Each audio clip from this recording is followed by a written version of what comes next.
మనం భూమి మీద నివాసం చేస్తున్నాం.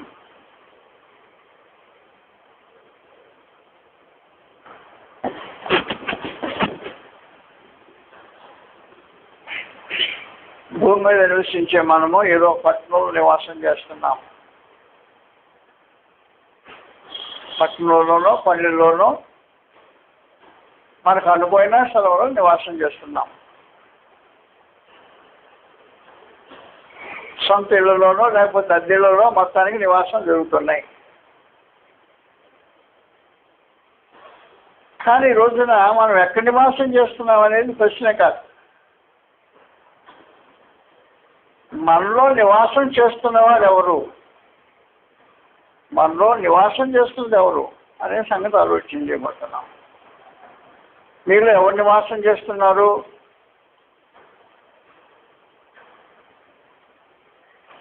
ఒక ఆయన చెప్పాడు, నాలో నివాసం చేస్తుంది ఫలానా అని. నీలో ఎవరు నివాసం చేస్తున్నా నీకు తెలియకపోవచ్చు.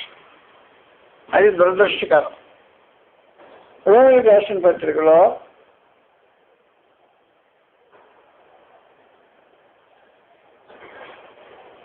7వ అధ్యాయం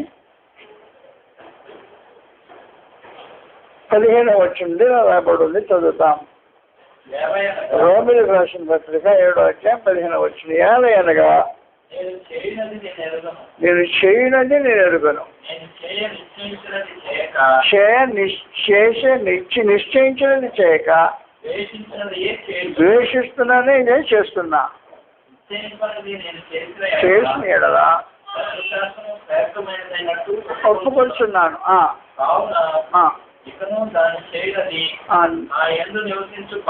ఓహో, నాలో నివాసం చేస్తుంది పాపం. పాపం నివాసం చేస్తుంది మంత్రంలో. ఆయన నేను ఒప్పుకున్నాను. నాలో ఎవరు నివాసం చేస్తున్నారంటే పాపం నివాసం చేస్తుంది.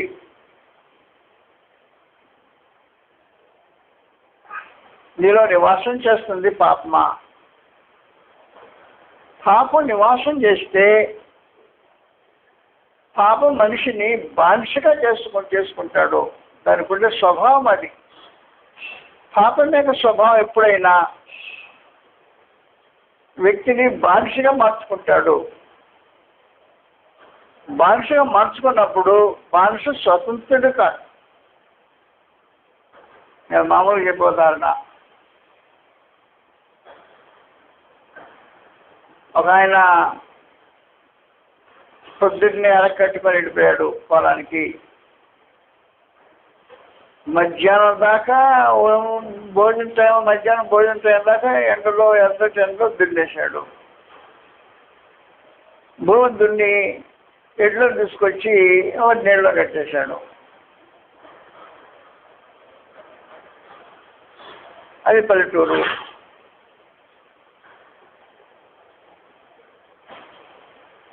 అంతలోకి ఆ ఊర్లో వచ్చిన యాక్సిడెంట్ అయింది. మనిషిని పట్టణానికి తీసుకెళ్ళిపోవాలా, సదుపాయాలు లేవు. కాబట్టి ఎడ్ల ఆయన దగ్గరికి వచ్చారు. అయ్యా మా బిడ్డకి యాక్సిడెంట్ అయింది, నువ్వు పట్టణానికి తీసుకెళ్ళిపోవాలా. ఎడ్ల దగ్గరికి వచ్చాడు.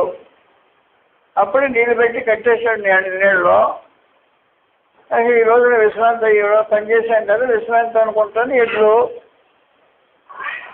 కానీ వచ్చిన వెంటనే లేపేశాడు. ఎవరు లేపాడు? ఎడ్లు లేపేశాడు. రోజంతా పనిచేసి వచ్చాను, ఇవాళ విశ్రాంతి ఇస్తాడు అనుకుంటే మళ్ళీ లేపాడేంటి? లేలే అబ్బాయి కడేసుకో, బండి పట్టణంకి వెళ్ళిపోవాలా అని ఆజ్ఞాపించాడు. అప్పుడు ఎడ్ల యొక్క పరిస్థితి ఏంటి? బానిస బ్రతికే కదా. అంటే ఎంతసేపు ఎప్పుడేం చేయాలో తెలియని పరిస్థితి. అపోస్తలుడైన పౌలు ఏమంటాడంటే నా పరిస్థితి బానిస పరిస్థితి. పాపం నాలో నివాసం చేస్తే ఏం చేస్తుంటాడంటే నాకు తెలియకుండా ప్రోగ్రాంలు ఏర్పాటు చేస్తాడు.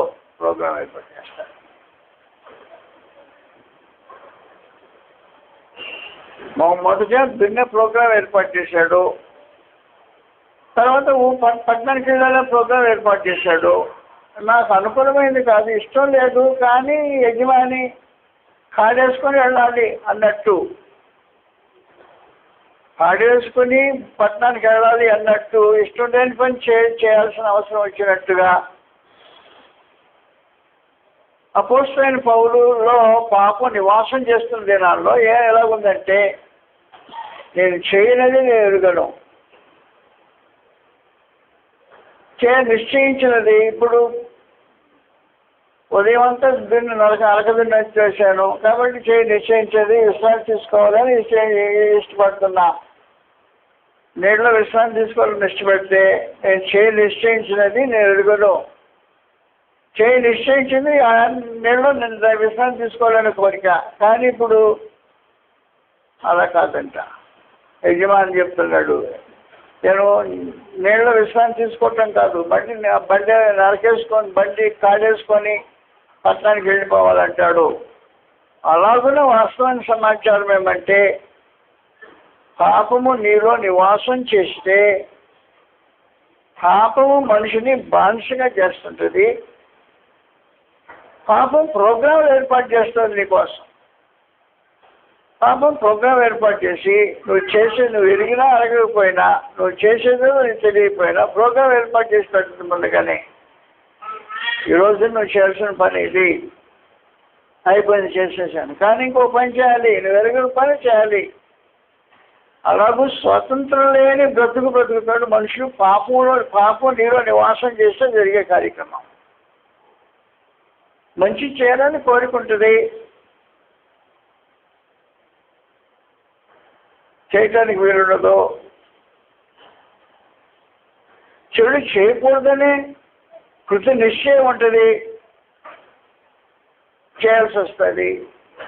చేయకూడని చెడును చేసి చేయకూడదనుకున్నా చేయదలుచుకున్న మంచి చేయకుండా చేయకూడదని చెడు చేసే పరిస్థితి పాపము బానిసక పరిస్థితి. కాబట్టి నీలో నివాసం చేసేది పాపమైతే, పాపానికి ఉండే సహజమైన స్వభావం ఏమంటే, ఎవరిలో పాపం నివాసం చేస్తుంటుందో ఆ వ్యక్తిని పాపము బానిసగా మార్చుకుంటుంది. బానిసగా మార్చుకుని స్వతంత్రం లేని పరిస్థితి. మంచి చేయాలనుకున్నా చేయలేని పరిస్థితి. చెడు చేయకూడదన్నా చేయటానికి వీలులేని పరిస్థితి.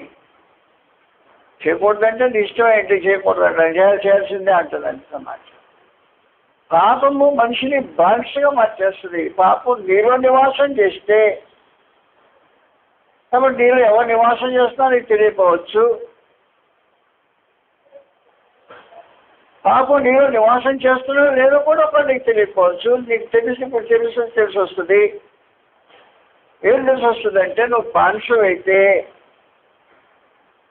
మంచి చేయాలనే కోరికలు ఉంటాయి, చేయలేని దుస్థితి ఏర్పడుతుంది. చెడు చేయకూడదనే ఆలోచన వస్తుంది, కానీ ఆలోచన నెగ్గదు, చెడు చేయాల్సిన అవసరం వస్తుంది. ఇలాంటి పరిస్థితి ఎవరికి ప్రదర్శించిందంటే, ఎవరి జీవితంలో పాపం నివాసం చేస్తుందో వీళ్ళు ఎవరు నివాసం చేస్తున్నారు. పాపం నివాసం చేస్తుందా? యోహాను సువార్త 8వ అధ్యాయంలో ప్రభువైన యేసు 31వ వచనంలో తెలియజేశాడు. యోహాను సువార్త 8వ అధ్యాయం 31వ వచనంలో, కాబట్టి యేసు తన నమ్మిన యూదులతో, నిలిచిన వారైతే నాకు శిష్యులయ్యండి, సత్యమని గ్రహించెదరు, అప్పుడు సత్యం మిమ్మల్ని స్వతంత్రులుగా చేయడం. అబ్రహాం సంతానం. ఆలోచించండి. బానిసలకు తాము బానిసలమనే సంగతి తెలియని దృష్టి ఏర్పడుతుంది. అబ్రహాం సంతానం, ఎవరికి అన్నడు దాసులుగా ఉండలేదే అనేసాడు. ఎలా చెప్తున్నారు అని అని అడిగాడు. యేసు, పాపము చేయి ప్రతివాడును పాపమునకు దాసుడు. దాసుడు అంటే బానిస. దాసుడు అనే తెలుగు భాషలో చేయబడ్డ తర్జుమా వాస్తవానికి పాపం చేసేవాడు పాపం బానిస అని చెప్పేశాడు. కాబట్టి పాపం చేసేవాడు పాపమునకు బానిస. ఈ బానిసను యజమానుడు పాపం. యజమానుడు పాపమై నీ చేత బానిసత్వం చేస్తాడు. లోపలుంటే పాపం నీలో ఉంటే, నీలో నివాసం చేస్తున్నది పాపమైతే స్వతంత్రం లేని జీవితాన్ని గడపాల్సిన అవసరం వస్తుంది. ఈ స్వతంత్రాన్ని కోల్పోతాడు మనిషి. స్వతంత్రాన్ని కోల్పోయే మనిషి క్రీస్తు ప్రభు చేత స్వతంత్రుడిగా చేయబడతాడు. క్రీస్తు స్వతంత్రంగా చేస్తాడు. కానీ క్రీస్తు చెంతకు రాకుండా జీవితం కొనసాగించితే, పాపము లోపల నివసించితే జరిగే కార్యక్రమం ఏమంటే మనిషి స్వతంత్రుడు కానివాడు. నేను చేసేది ఏంటో నాకు తెలియదు. నేను తప్పు చేయకూడదు అనుకుంటాను, గట్టిగానే తీర్మానం చేసుకుని నిర్ణయించుకుంటాను. కానీ తప్పు చేయాల్సిన అవసరం వస్తుంది. తప్పు చేయకపోతే తప్పదు. నేను మంచి చేయాలని కోరుకుంటాను, మంచి చేయటానికి వీలు కలగదు. ఇలాంటి మానసిక స్థితి, ఇలాంటి పోరాటం కలిగిన స్థితిలో పరిస్థితి ఏమంటే, వాస్తవం ఏమంటే నీలో నివాసం చేస్తున్నవాడు పాపం నివాసం చేస్తే ఇలాంటి దుస్థితి ప్రతి మనిషికి ఏర్పడుతుంటుంది. స్వతంత్రుడు ఏమి చేయడానికి తీర్మానం చేస్తున్నాడు, దాన్ని చేయగలిగిన స్వతంత్రుడు క్రీస్తు అనుగురించే స్వాతంత్ర్యం అనుగురించబడుతుంది. స్వతంత్రుడైతే తాను స్వేచ్ఛపరుడు కనుక ఏం చేయాలని కోరుకుంటాడో నేను చేస్తాడు. ఏం చేయకుండా ఉండాలి అని కోరుకుంటాడో చేయకుండా మానుకోగలడు. స్వతంత్రునికి ఉండే లక్షణానికి బానిసకుండే లక్షణానికి వ్యత్యాసం ఎలాంటిదో, నీలో నివాసం చేసేది పాపం అయితే నీ గతి స్థితి అలాగే ఉంటుంది. వాస్తవం సమాచారం ఇది వ్యక్తిగతమైన అంతరంగం పోరాటం, బయటికి తెలిసేది కాదు. లోన మనిషి సతమతం అవుతూ ఈ తప్పు చేయకూడదు అనుకున్నానే చేశాడు.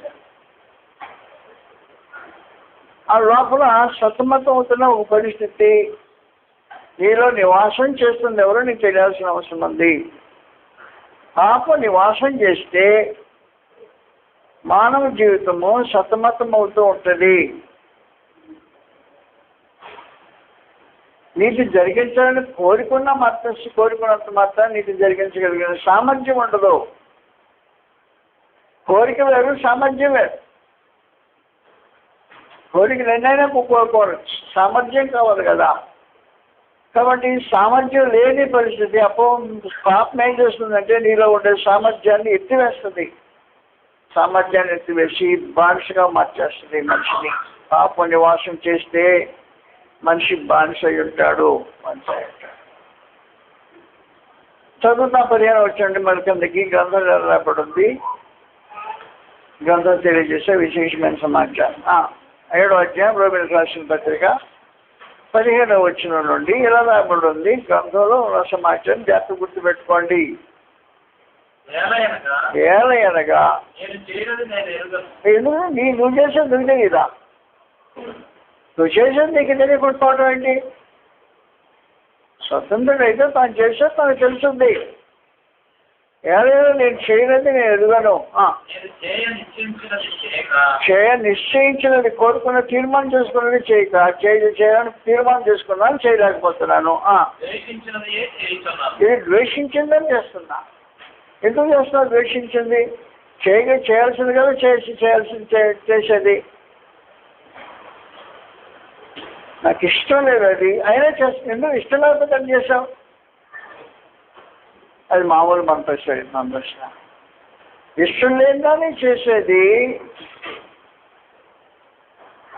పాపం బానిస. అలా చేసేవాడు పాపం తనలో నివాసం చేసేది కార్యక్రమం. చదువుతాం. నిశ్చయించిందంటే కోరుకోండి నేను చేసినట్టయితే ఒప్పుకొంటున్నా. ఎవరు చేస్తున్నారు లోపల నివాసము? పాపం నివాసం చేస్తున్నాడు. పాపం చేయిస్తున్నాడు ఆ చేతి కార్యక్రమం. పాపం నీలో నివసించితే నియంతగా మారి నేను బానిసగా చేసుకొని నీ ఇష్టం నెరవేర్చకుండా జీవితంలో నీ కోరికలు సఫలం కాకుండా నీ ఆశలు ఫలించకుండా ఏది ద్వేషిస్తుంటావో ద్వేషించేదాన్ని చేసే దుస్థితి. అబద్ధం ఆడకూడదని కృతనిశ్చయం ఉంటుంది. అబద్ధం ద్వేషించే స్వభావం ఉంటుంది, మనసు వస్తుంది. సంగతులు తెలుసు కాబట్టి ఇది అబద్ధం, చెడు తెచ్చాడు, దేవునికి అంగీకారం కాదని తెలిసిపోతుంది. కానీ ఆడాల్సిన అవసరం వస్తుంది. నిశ్చయించినది చేయక ద్వేషించినదే చేస్తున్నా. చేయటానికి కారణం ఏమంటే నేను కాదు చేస్తుంది, నాలో పాపం నివాసం చేస్తున్నాడు. నాలో నివసించే పాపం ఈ కార్యక్రమం చేపిస్తుంది నా చేత అని నిర్ణయించాడు. కాబట్టి ఒక మనిషిలో పాపం నివసించితే ఉండే పరిస్థితి ఇది. రెండు ఇంకెవరు నివాసం చేస్తారు? ఎవరు నివాసం చేస్తారు అంటే నీలో నీ దేహం నివాసం చేస్తుంది. వ్యక్తిత్వంలో దేహం నివాసం చేస్తుంది. చదువుతాం కింద, నా యందు అనగా నా శరీరమందు మంచిది ఏది నివసింపదని నేను అడుగుతాను. కాబట్టి మేలైన చేయవలని కోరిక కలుగుతుంది కానీ చేయటం కుదరటం లేదే అన్నాడు. మేలు చేయాలని ఉంది కోరిక, చేయటం కుదరటం లేదన్నాను. ఎందుకు కుదరట్లేదు నీవన్నా? మేలు చేయక చేయకోలని కీడు చేస్తున్నా. కోలని దాన్ని చేసినట్టయితే నాలో పాప నివాసం చేస్తుంది. చేసేది పాపం అన్నమాట. నాలో నివసించే పాపం మీకు ఆ చర్యలు చేపిస్తుంది నా చేత. కాబట్టి నాలో నివాసం చేసేది పాపం అయితే జరిగే కార్యక్రమ చర్యలకు ఉంటుంది. నీలో నివాసం చేస్తుంది ఎవరు? అపోస్తలుడైన పౌలు అన్నాడు, నాలో నివాసం చేస్తుంది పాపం, నివాసం చేస్తామంటే. నా స్వాతంత్రాన్ని ఎత్తివేసింది, నన్ను బానిసగా మరిచేసింది, నా కోరికలు ఫలించకుండా చేసింది. కోరికలు ఫలించచ్చు. ఒకవేళ శరీరమే నీలో నివాసం చేస్తుంది అనుకో, శరీరం నివాసం చేస్తుందంటే గలతీయులకు రాసిన పత్రికలో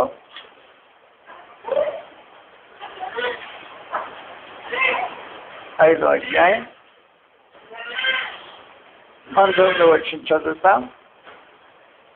గలతీ 5వ అధ్యాయం 19వ వచనం. స్పష్టమైనవి అపవిత్రత, కాముకత్వము, విగ్రహారాధన, అభిచారము, ద్వేషములు, కలహములు, మత్సరములు, క్రోధములు, కక్షలు, భేదములు, విమతములు, అసూయలు, మద్దతులు, అదర్తో కూడిన ఆటపాటలు మొదలైనవి. రోమీయులకు రాసిన పత్రిక 8వ అధ్యాయంలో ఈ సమాచారంలో రాబడి ఉంది. రోమీయులకు 8వ అధ్యాయంలో 5వ వచనం నుండి శరీరానుసారులు శరీర విషయముల మీద మనసుంటారు. శరీరానుసారులు శరీర విషయముల మీద మనసుంటారు. ఆత్మానుసారులు ఆత్మ విషయంలో మనసుంటారు. శరీరానుసారమైన మనసు అది సంగతి. శరీరానుసారమైన మనస్సు మరణం, ఆత్మానుసారమైన మనసు జీవమును సమాధానమైనది. దేవునికి విరోధమైనది. దేవుని ధర్మశాస్త్రానికి అది లోబడదు, ఏమాత్రం లోబడలేదు. అది సంగతి. శరీర స్వభావం కలిగిన వారు. శరీరం నీలో నివాసం చేస్తే శరీర స్వభావం ఉంటుంది. నీలో నివాసం చేసేది శరీరమా? శరీర స్వభావం ఉంటుంది.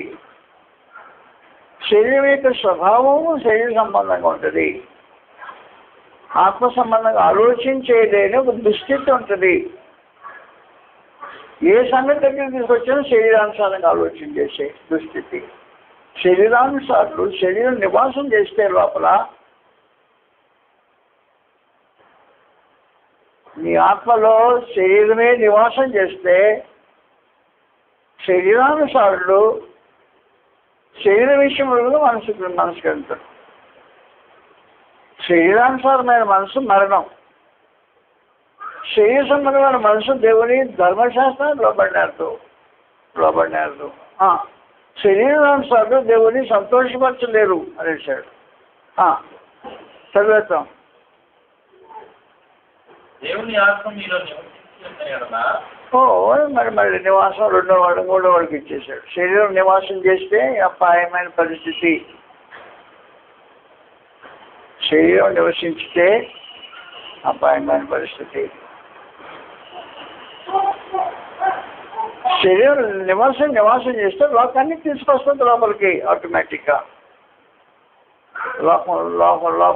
లోపలికి లోకం ప్రవేశిస్తుంది. శరీరంతో పాటు లోకం లోనికి ప్రవేశిస్తుంది.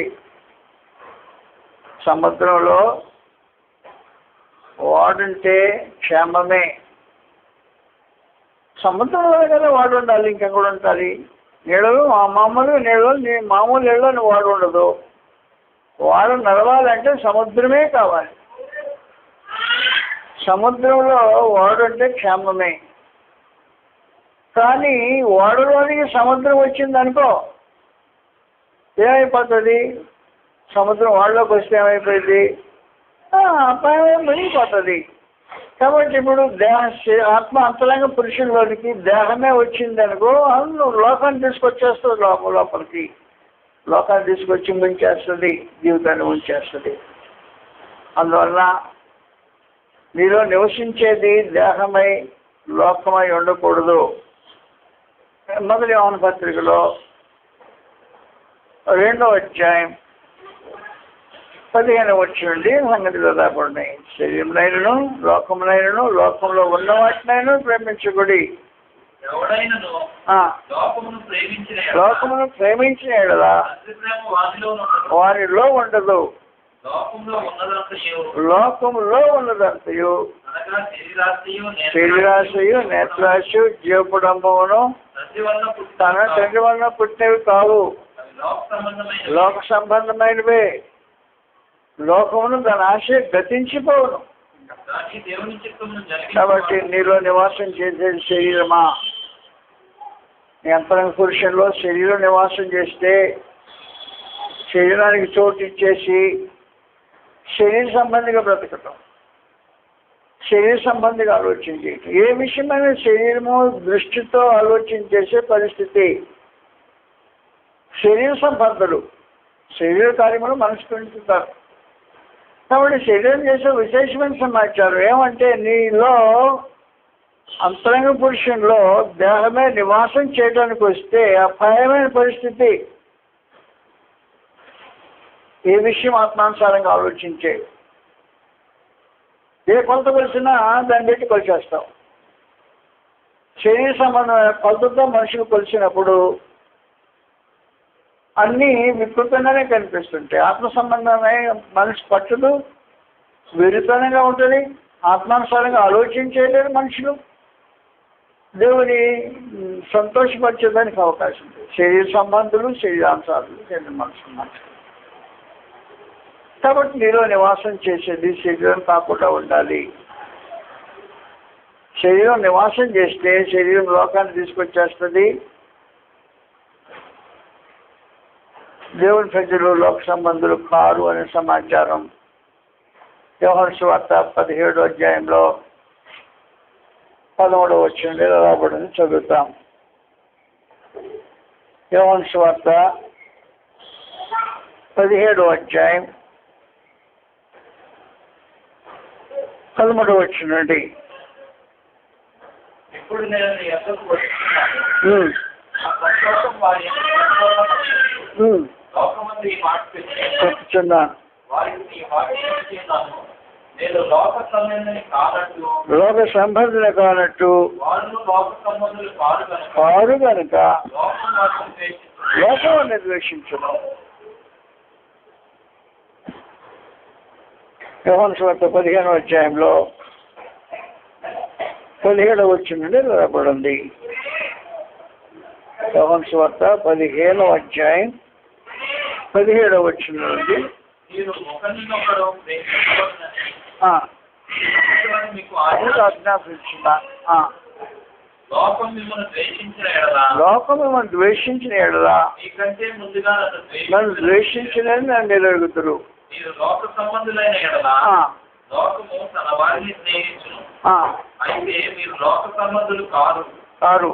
నేను మిమ్మల్ని లోకముల నుండి లోకం ఏర్పాటు చేసుకుంటాను.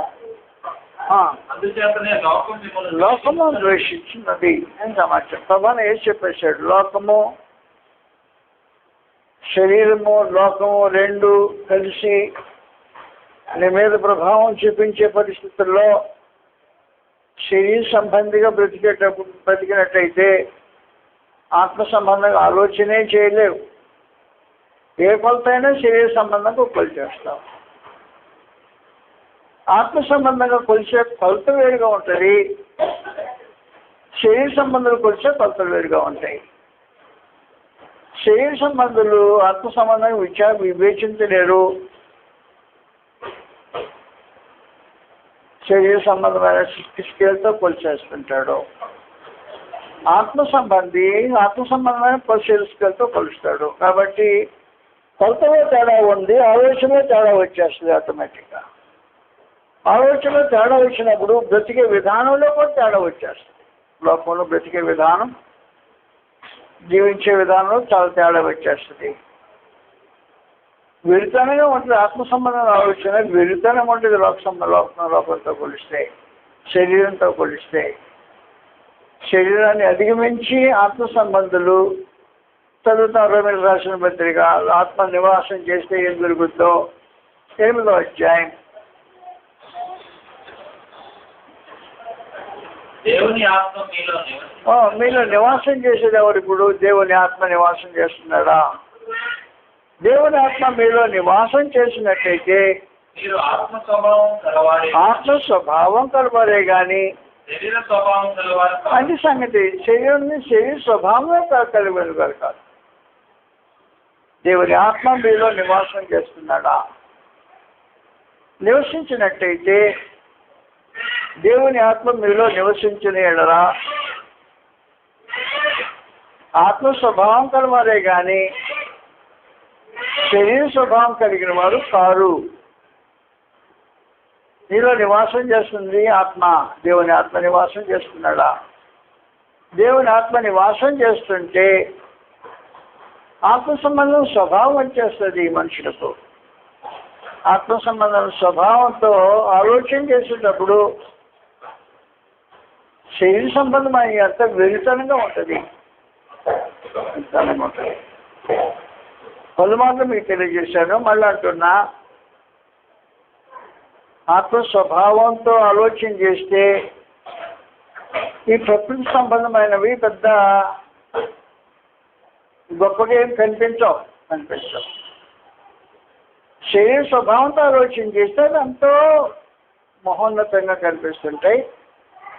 ఆత్మ సంబంధమైన స్వభావంతో ఆలోచన చేస్తే పండైనా నల్లా కనిపిస్తుంటుంది. ప్రత్యేకించి శరీర స్వభావం దేవుని ఆత్మ మీలో నివాసం చేస్తే ఆత్మ స్వభావం కలిగిన వారు ఉంటారు.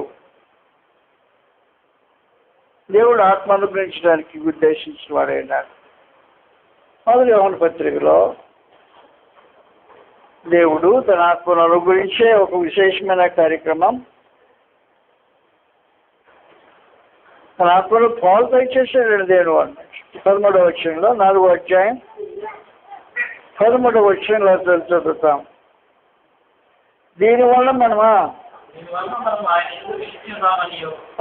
ఆయన మన ఎందున్నాడని తెలుసుకుంటున్నాము. ఆయన మనకు తన ఆత్మలో పాలు దయచేసి ఉన్నాడు. ఆత్మలో నివాసం, ఆత్మలో పాలు పంపులు దయచేశాడు. ఆత్మలో సహవాసం, దేవునితో ఆత్మ ఎందు సహవాసం కలిగి ఉండే ప్రత్యేకమైన అనుభవం. ఆత్మగలవారు ఆత్మ సంబంధంగా సంగతులు ఆలోచన చేస్తారు. ఆత్మ సంబంధంగా ఆలోచన చేస్తారు అంటే ఉదాహరణ చేస్తే కానీ మీకు అర్థం కాదేమో. ఆత్మ సంబంధంగా ఆలోచించే వ్యక్తి హెబ్రీయులకు రాసిన పత్రిక 11వ అధ్యాయంలో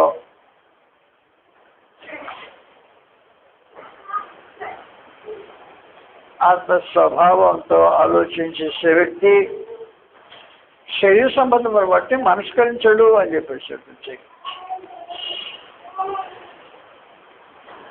దేవుని ఆత్మ మీద నివాసం చేస్తే దేవుని సంగతులు ఆలోచన చేస్తారు. శరీరమే నివాసం చేస్తే శరీర సంబంధంగా సంగతులు ఆలోచన చేస్తారు. శరీర సంబంధంగా ఆలోచన చేసినప్పుడు దేవుని సంగతులు ఆలోచన చేసే అవకాశం ఉండదు మనుషులకు.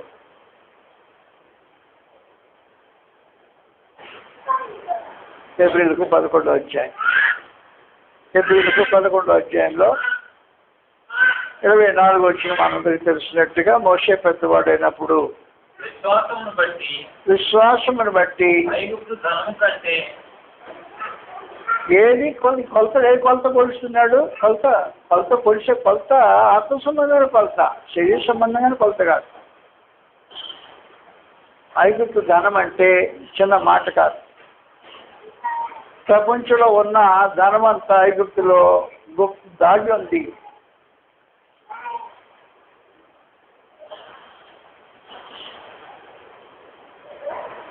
లోకమంతటికి కరువు వచ్చింది. ఐగుప్తులో విస్తారంగా ధాన్యం ఉంది. విస్తారమైన ధాన్యాన్ని కొనుక్కోవటానికి దేశాల నుంచి మనుషులు తల్లి ఐగుప్తుకి వచ్చారు. ఐగుప్తు ధాన్యం కోసుకోవడం ఐగుప్తుకు వచ్చి ఐగుప్తుని ధనవంతులని పట్టణం చేసేసాడు. ఐగుప్తులో ధన సమృద్ధి.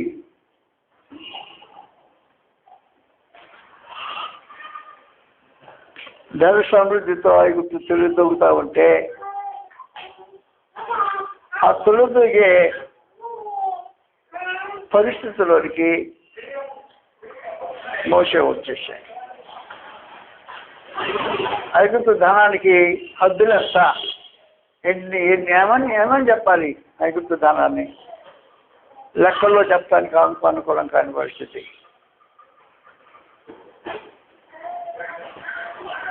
ఆత్మ తనలో నివాసం చేసి ఆత్మ సంబంధంగా ఆలోచన చేసే మోషే యొక్క మనసులో తేటగా సంగతులు కనిపిస్తున్నాయి. ఐగుప్తు ధనమా?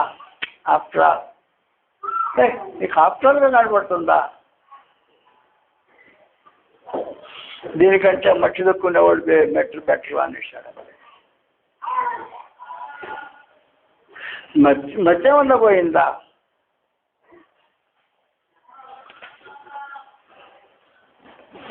పిచ్చి పట్టిందా? ఐగుప్తు ధనం ఎక్కడ? నింద ఎక్కడ? క్రీస్తు విషయం నింద ఎక్కడ? ఏది భాగ్యం? ఆత్మ సంబంధిగా ఆలోచించాయి. ఏది భాగ్యం అది అర్థమవుతుంది. శరీర సంబంధిగా ఆలోచించాక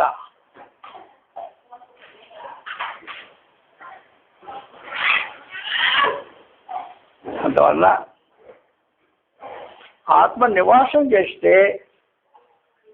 ఆత్మ సంబంధులుగా మనుషులు ఆలోచన చేస్తారు.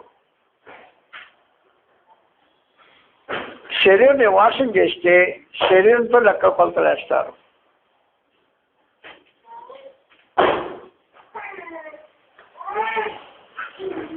అదే పరిస్థితి. వదిలిపెట్టేశారు మీకు ఈ సమాచారం. క్రీస్తు మీలో నివాసం చేస్తే, క్రీస్తు నివాసం చేస్తే ఎలాగుంటుంది? క్షమించండి, కూర్చుంటున్నా.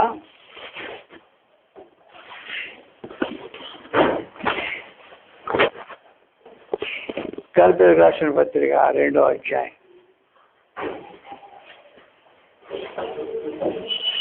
గలతీ 2వ అధ్యాయం 20వ వచనంలో క్రీస్తు నివాసం చేస్తే నేను క్రీస్తుతో కూడా సిలువ వేయబడి ఉన్నాను.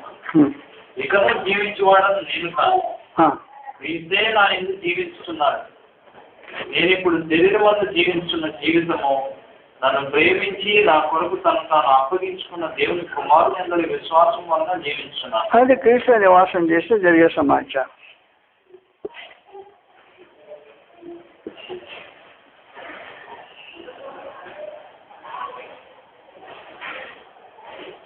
జీవించేది నేను కాదు, నాలో నివాసం చేస్తుంది క్రీస్తు. కాబట్టి క్రీస్తు నీలో నివాసం చేస్తే జీవిత విధానం ఎలా ఉంటుందో తెలియజేశాడు ప్రత్యేకించి. క్రీస్తు నివాసం చేస్తే శరీరం సిలువేయబడుతుంది. శరీరం సిలువేయబడిన తర్వాత శరీరానికి చాలా ఎంతో ప్రాముఖ్యత లేదు, దానికి పెద్ద గొప్పతనం ఏమి లేదు. సిలువేయబడింది శరీరం. శరీరం సిలువేయబడితే క్రీస్తు నివాసం చేయడానికి వచ్చాడు. నివాసం చేస్తుంది ఎవరు? క్రీస్తు నివాసం చేస్తున్నాడు. క్రీస్తు నివాసం చేసినప్పుడు శరీరం సిలువేయబడుతుంది. అంటే శరీర సంబంధంగా మనుషులు కోడు. నేను ఇప్పుడు బ్రతుకు క్రీస్తు నా యందు నివాసం చేస్తున్నాడు. ఎఫెసీయులకు రాసిన పత్రికలో 3వ అధ్యాయం 15వ వచనం నుండి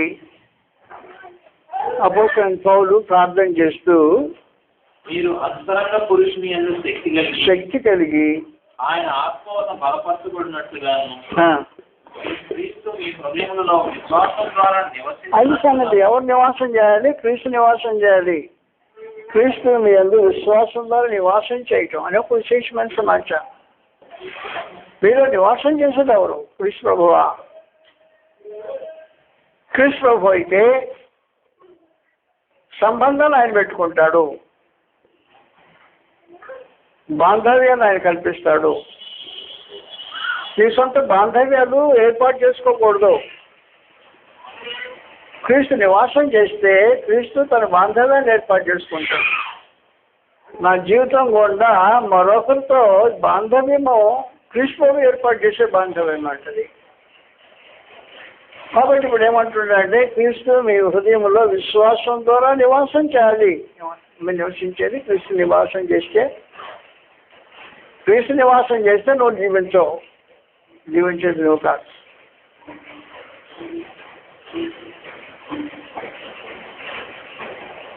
నువ్వు నివసించితే నీ ఆలోచనలు, నీ కోరికలు, నీ తలపులు, నీ భావాలు, నీ ఆలోచనని వాటిని నెరవేర్చుకుంటావు. అది నీవు నివసించటం అంటే అర్థం. నీ భావాలు నెరవేర్చుకునేటప్పుడు క్రీస్తు నివాసం చేయటం లేదు. క్రీస్తు నివసించితే ఆయన భావాలు, ఆయన ఆలోచనలు నీ జీవితంలో నెరవేర్చబడుతుంటాయి. జీవించేది ఇక నేను కాదు, క్రీస్తు నాలో జీవిస్తున్నాడు. అంటే నాలో జీవించేది ఇప్పుడు ఎవరు అంటే క్రీస్తు. క్రీస్తు జీవించేటప్పుడు నా ఆలోచనలకు స్థలం ఉండదు, నా ఉద్దేశాలకు, నా భావాలకు, నా కోరికలకు స్థలం ఉండదు. క్రీస్తు నివాసం చేయడానికి వచ్చిన తర్వాత ఆయనే స్వయంగా బాంధవ్యాలు ఏర్పాటు చేసుకుంటాడు. బాంధవ్యాలు క్రీస్తు ఇష్టమైన బాంధవ్యాలు, ఆయనకు అంగీకారమైన సంబంధాలు, ఆయన కోరుకునే పద్ధతులు మన జీవితంలో నెరవేర్చబడుతుంటాయి. కాబట్టి జీవితంలో క్రీస్తు నివాసం చేస్తుంటే ఆయన ఆలోచనలు ఈ దేహంలో నెరవేర్చబడుతుంటాయి. మనలో నివాసం చేస్తుంది ఎవరు? పాపం నివాసం చేస్తుందా? పాప నివాసం చేస్తే పాపం బానిస అయి ఉంటాడు మనిషి, స్వతంత్రుడు కాడు. కృష్ణుడే స్వతంత్రం ఇవ్వాలి కానీ ఇంకెవరు స్వతంత్రం ఇవ్వలేరు. చేయకూడదు అనుకున్నా చేయాల్సి వస్తుంది. నీవు స్వతంత్రుడు కాదు కాబట్టి ఇష్టం ఉండదు కొన్ని పనులు చేయటానికి, కానీ చేయాల్సి వస్తుంది. ఎందుకు చేయాల్సి వస్తుంది? పాపం నివాసం చేస్తున్నాం కాబట్టి చేయాల్సి వస్తుంది. 2, దేహం నివాసం చేస్తుంది. శరీర సంబంధిగా మనం ఆలోచించే మసులుకుంటాం. శరీర స్వభావంతో మాట్లాడుతుంటావు.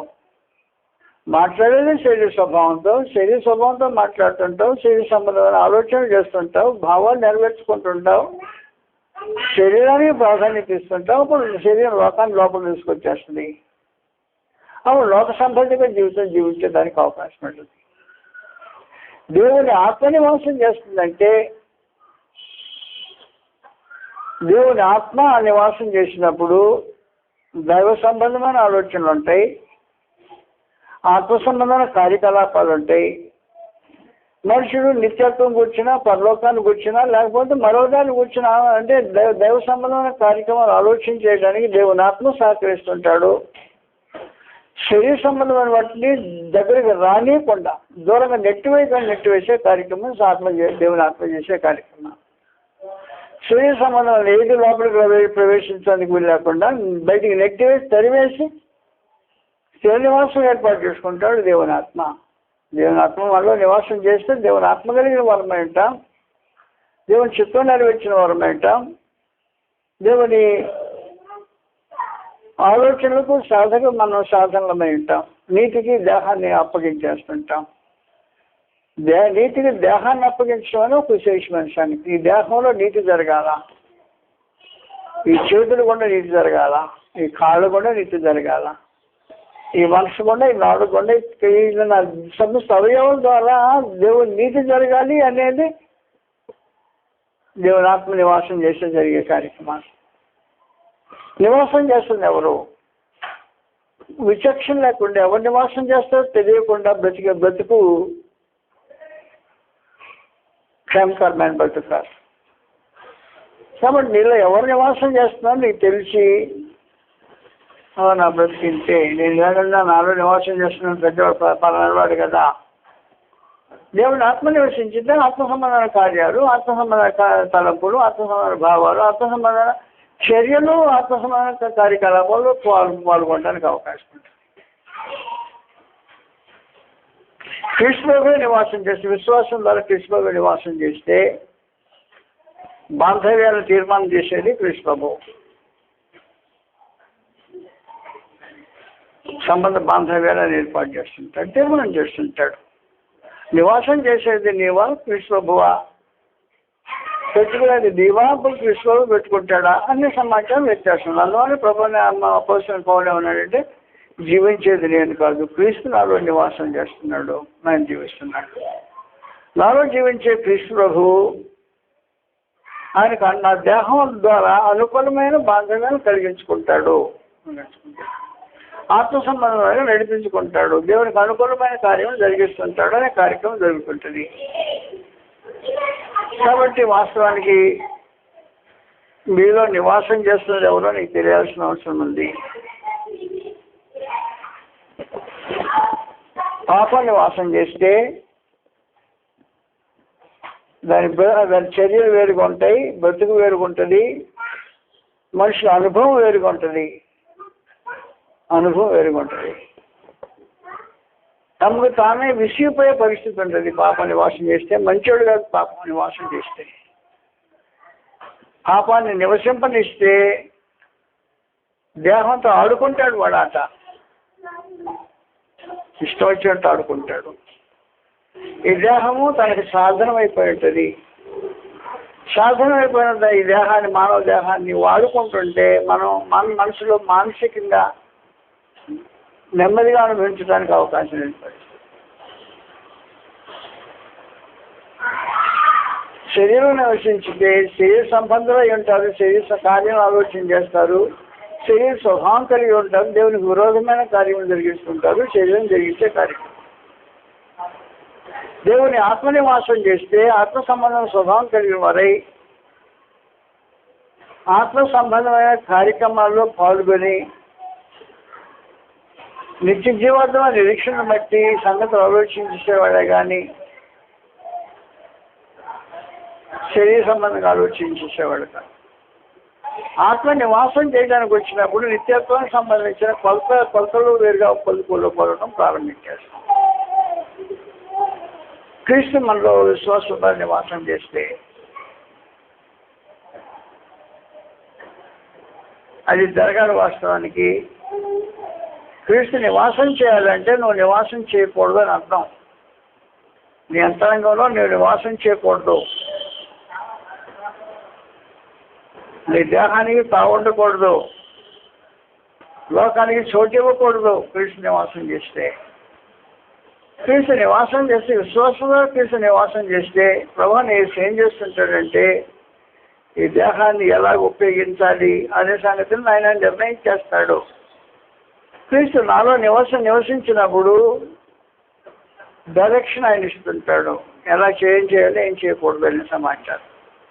దాని ప్రకారంగా జీవితం కొనసాగుతుంది. ఆత్మ సంబంధం మనుషులు బ్రతుకుతారు. అందువల్ల దైతనామాన్ని వాళ్ళకించి ఎవరికి వాళ్ళు పరీక్ష చేసుకుంటూ నాలో నివాసం చేస్తుంది ఎవరు అనే దాన్ని తెలుసుకోవడం చాలా ప్రాముఖ్యంగా ఉంటుందండి.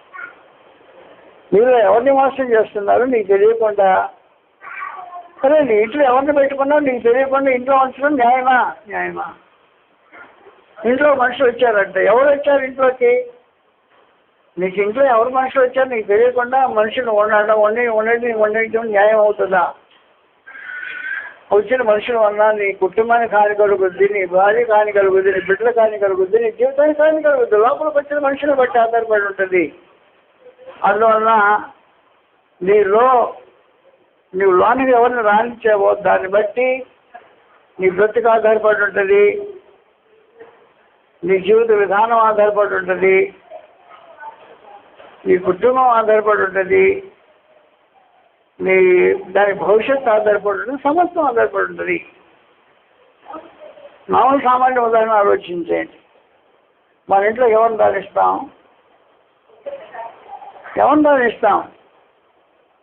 దొంగ దానిస్తామా? రాని. హాని చేసేవాడు దానిస్తామా? రాని. మనకు తెలియని వాడు దానిస్తామా? రాని. మనకు అంగీకారం కానివాడు రాని. బాగా స్నేహితులై బాగా ఎదిగిన వాళ్ళై మంచి తెలిసిన వాళ్ళే పరిస్థితి ఉన్నప్పుడు అలాంటి మేము కూర్చోబెట్టి మాట్లాడి పంపించేస్తుంటాం. కానీ ఇది నివాసానికి వచ్చే కార్యక్రమం, పంపించే కార్యక్రమం కాదు. కాబట్టి అంతరంగంలో నివాసం చేయడానికి వచ్చిన వాళ్ళు ఎలాంటి వాళ్ళు నీకు తెలియకుండా వాళ్ళని ఎంటర్టైన్ చేయడం అనేది క్షేమకరమైన సంగతి కాదు. అందువలన పాపం అనే గెస్ట్ని లోపలికి రానియొద్దు. వాడు మంచివాడు కాదు. శరీర స్వభావాన్ని లోపలికి రానియొద్దు, అది మంచివాడు కాదు. లోకాన్ని లోనికి రానియొద్దు, వాడు మరి క్షేమకరమైన వాడు మంచి వ్యక్తి కాదు. దేవుని ఆత్మ వస్తే ఆహ్వానించు, దేవుని ఆత్మను ఆహ్వానించు. క్రీస్తు ప్రభువుకు హృదయం తెరిచి పైన ప్రతిష్ఠించుకో. మొదటి పేతురు పత్రికలో 3వ అధ్యాయం మనందరూ తెలిసినట్టుగా 15వ వచనం ఇలా రాబడి ఉంది. కావాలంటే ప్రభువుని వేసి వచ్చాడు అనుకోండి, హృదయంలో ప్రతిష్ఠించుకో, గొప్ప చేయి, ఆయన హెచ్చైన స్థానంలో పెట్టు. 3:15 వచ్చినండి. నిర్మలమైన మనస్సాక్షి గలవారై నిరీక్షణ గురించి ప్రతివానికి భయంతోనూ సమాధానం చెప్పడానికి ఎల్లప్పుడూ సిద్ధంగా ఉండి హృదయముల యందు క్రీస్తును ప్రభువుగా ప్రతిష్ఠించుకోండి అని చెప్పేసి దేవుడు చెప్పిన కార్యక్రమం. కాబట్టి నువ్వు ప్రతిష్ఠించుకోవాల్సింది క్రీస్తుని హృదయంలో ప్రభువుగా ప్రతిష్ఠించుకో. క్రీస్తుని ప్రభువుగా ప్రతిష్ఠించుకుంటే క్షేమకరమైన సంగతి.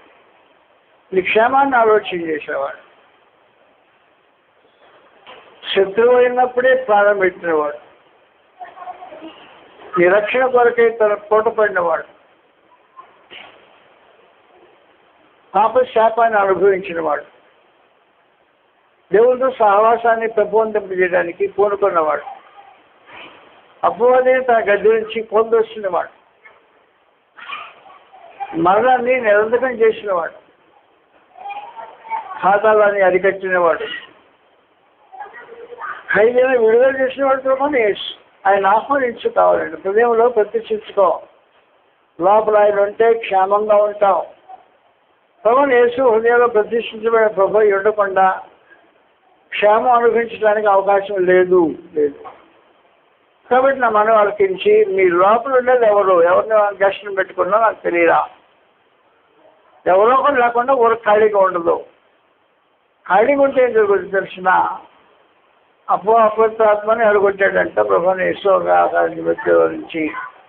వెళ్ళగొడితే వెళ్ళిన అపవిత్రాత్మ తిరిగిందంట, తిరిగి చూసిందంట, ఎక్కడేం కనపడలేదంట. తను ఎక్కడి నుంచి వెళ్ళిపోయాడో ఆ ఇంటికి వచ్చి చూసిందంట, మొత్తం చూసిందంట. ఇల్లు శుభ్రంగా చేసి ఊడ్చి శుభ్రంగా చేసి పెట్టి ఉందంట. ఒక్కడి కాకుండా దానికంటే 7 దురాత్మలు చూసి లోపలికి ప్రవేశించాడంట. ఎలాంటి కార్యక్రమం జరుగుతుంది? అందువల్ల హృదయానికి ఖాళీగా ఉండడానికి అవకాశం ఉండదు. నీ వ్యక్తిత్వంలో ఎవరో ఒకరు ఉండాల్సిన అవసరం ఉంటుంది. నీ వ్యక్తిత్వంలో పాపం అంటే, లోకం అంటే, శరీరం అంటే కీడు కలుగుతుంది. ఈ లోపల ఆహ్వానించిన వాడిని ఆహ్వానించదగిన వాడు దేవుని ఆత్మ. దేవుని ఆత్మ నీలో నివాసం చేస్తే క్షేమకరమైన పరిస్థితులు ఉంటాయి. క్రీస్తులోకి నిజంగా ఆహ్వానించడానికి ఆ పెద్ద పెద్ద వేసే వరకు క్రీస్తు మనలో విశ్వాసంలో నివాసం చేస్తే క్షేమకరమైన జీవితం ఉంటుంది. అందువల్ల దయచేసి నా మనం ఆలకించి, నీలో నివాసం చేస్తున్నది ఎవరికి పర్మిషన్ ఇచ్చావో, ఎవరికి పర్మిషన్ ఇచ్చావో చూడు. లేకపోతే ఇల్లు ఖాళీ చేయించాయి, ఇల్లు ఖాళీ చేయించేసి క్లీన్గా పెట్టేసి ఎవరుంటే క్షేమం ఉంటుందో వాళ్ళ ఇంట్లోకి ఆహ్వానించు. అది జరగాల్సిన కార్యక్రమం. కాబట్టి పాపము అంత మంది క్షేమకరమైన గెస్ట్ కాదు, లోకమంతా క్షేమకరమైన గెస్ట్ కాదు, శరీరం అంతా క్షేమకరమైన గెస్ట్ కాదు. క్షేమకరమైన గెస్ట్ ఎవరైనా ఉండాలనుకుంటే దేవుడి ఆత్మ క్షేమకరమైన గెస్ట్. క్రీస్తు ప్రభు గెస్ట్ కాదు, ఆయన అధికారి. హృదయానికి ప్రభు అయి ఉంటాడు. ఆయన ఆహ్వానించితే నువ్వు క్షేమకరమైన పరిస్థితిలో ఉంటావు. కాబట్టి నీలో ఉండేది దేవుని ఆత్మనే ఉండాలి. దేవుని ఆత్మతో పాటు క్రీస్తు నివాసం చేస్తున్నట్టు ఉండాలి. ఇలా కాకపోతే జీవితము అర్ధరహితమైన జీవితం అంటది. వీళ్ళు ఖాళీగా ఉందా? టూలెట్ బోర్డు పెట్టలేదా? టూలెట్ బోర్డు పెట్టినప్పుడు ఏమన్నా ఆహ్వానిస్తావు, అది జాగ్రత్త గుర్తుపెట్టుకోవచ్చు. ఇంటికి టూలెట్ బోర్డు పెట్టకపోతే మంచిదే. టూలెట్ బోర్డు పెట్టకుండా ఆహ్వానించేవాడిని ఆహ్వానించు. ఇల్లు కావలసి వచ్చిన వారు దేవుని ఆత్మ కావాల్సి వస్తుంది. దేవుని ఆత్మ వచ్చి నివాసం చేస్తానంటాడు. లేకపోతే క్రీస్తు బాబు వచ్చి నివాసం చేస్తానంటాడు. క్రీస్తు బాబుకి కానీ దేవుని ఆత్మకు కానీ టూలెట్ బోర్డు తీసేసి లోపలికి ఆహ్వానించి వారికి సంపూర్ణంగా స్వాధీనం చేసి జీవితాన్ని కొనసాగించు, క్షేమకరంగా ఉంటావు. అంతేగాని నా హృదయంలో ఎవరికి స్థానం లేదు, నా వ్యక్తిత్వం ఎవరికి చోటు లేదు, నాకు నేనే అంటే ఒక నువ్వు ఉన్నా కూడా అపాయమే అనే సమాచారం. నీవు దాంట్లో ఉన్నా అపాయమే. నీ హృదయంలో నీ అంత వ్యక్తిత్వంలో నీవే నివాసం చేయకూడదు. నివసించితే హాని కలుగుతుంది నీ జీవితానికి. అందువల్ల నీవు నివసించే కార్యక్రమం కాకుండా నీవు నివసించిన అది ఏం చేస్తుంటాడంటే వెంటనే ఫ్రెండ్స్ని తీసుకొచ్చుకుంటాడు. ఫ్రెండ్ ఎవరంటే లోకాన్ని తీసుకొస్తాడు, లోకాన్ని తీసుకొచ్చి ఇంట్లో పెట్టేస్తాడు. కాబట్టి నిన్ను మేము వదిలిపెడితే నువ్వు లోకాన్ని తీసుకుని లోపల పెట్టాడు అనుకుంటే అప్పుడు ఏం జరుగుతుంది అనమాట? అపాయకరమైన పరిస్థితులు జరుగుతుంది. కనుక ఇంతకీ నా సంగతి నేను చెప్పే సమాచారం మీకు అర్థమైంది అనుకుంటా. లోపల ఎవరు అనేది మన సమస్య. ప్రశ్న జవాబు మీదే, నాకు తెలియదు. నా లోపల అనేది దేవుని ఆత్మ. రెండో వాడికి చోటు ఇవ్వలేదు. నా లోపల అనేది క్రీస్తు ప్రభు ప్రతిష్ఠించబడి, ప్రతిష్ఠించబడిన ప్రభు నా హృదయంలో ఉన్నాడు, నా అంతరంగా ఉన్నాడు. కాబట్టి క్షేమకరమైన నిత్యత్వం గడపడానికి అవకాశమైన పరిస్థితులు ఉన్నాయి. అలాగే ప్రతి వ్యక్తి తన లోపల ఉండేవాళ్ళు ఎవరు, నివాసం చేస్తున్న వాళ్ళు ఎవరో ఎవరికి కాని వాళ్ళు కూడా ఎవరికైనా ఒక అవకాశం ఇస్తే వాడిని బయట తోలేసి ముందుగా తిరిగి కడిగేసి శుద్ధి చేసి అప్పగించవలసిన వాళ్ళకి అప్పగించితే నువ్వు క్షేమకరంగా ఉంటావు. నిత్యత్వం దేనికి నిత్యత్వం క్షేమంగా ఉంటుందని ప్రభువు యేసు నామములో మీకు మనం చేస్తున్నాం. నమస్కారం.